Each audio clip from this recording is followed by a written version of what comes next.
between two things that have something in common. Okay, that's not the most important thing. The most important thing is this, though. Metaphors usually state that something is or was something else. And this is what I want you to write down, please, everybody, this bit here. Write this down where it says definition, okay?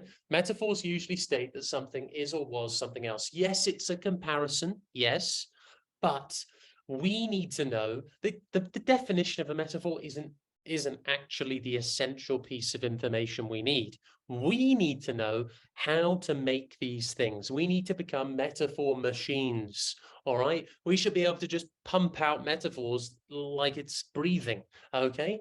So metaphors state something is or was something else. So what I want you to think about is when you're writing your metaphors, for example, if I was to write a simile, I'll come up with a simile now. I'm near the seaside, so maybe I say, she swam like a dolphin.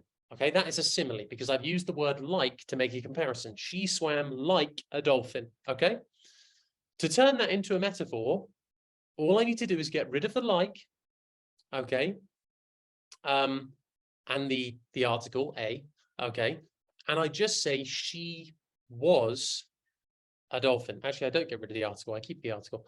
She was a dolphin.